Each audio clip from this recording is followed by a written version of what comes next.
New York City taxis are fighting Uber with a taste of their own medicine. I'm Jeff Bacalar filling in for Bridget Carey this week. This is your CNET update.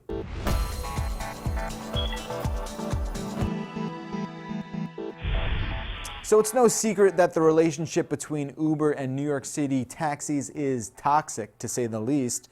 Uber has decimated the taxi industry here in New York, poaching drivers and sending the cost of a medallion down hundreds of thousands of dollars.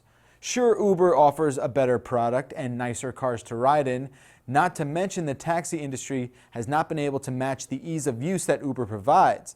That might change with a new taxi hailing app. It's called Arrow, and it works a lot like Uber's app, but just for NYC taxis. The service promises overall cheaper fares and no surge pricing, which is a total Uber disaster here in New York. Right now, the service is in beta with around 7,000 cabs, but it'll eventually be compatible with all 20,000 yellow and green taxis in New York. Users can store credit card information in the app and pay just like they would with Uber. Now, if Arrow does work and starts to catch on, the yellow taxicab legacy here in New York might just find a way to live on. So guess what? 1 billion people used Facebook on Monday. That's right, for the first time in the company's history. Think about that just for a second, okay? 1 out of every 7 people on the planet logged into the social network in a 24-hour period. Is it sad? Is it telling of the world we live in? I don't know, but that's a lot of freaking people.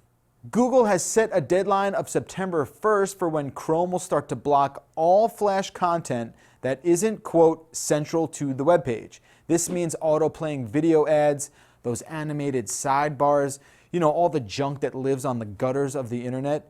All that won't work anymore. But don't think for a second that ads are going away anytime soon. The move away from Flash is actually to drive HTML5 development, which can do everything Flash can, just better.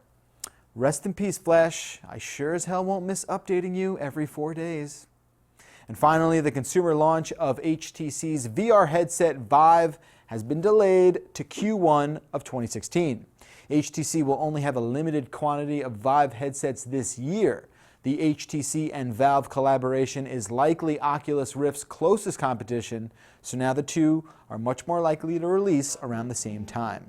That will do it for this episode of Update. For the very latest, head over to CNET.com. From our studios here in New York, I'm Jeff Bacalar.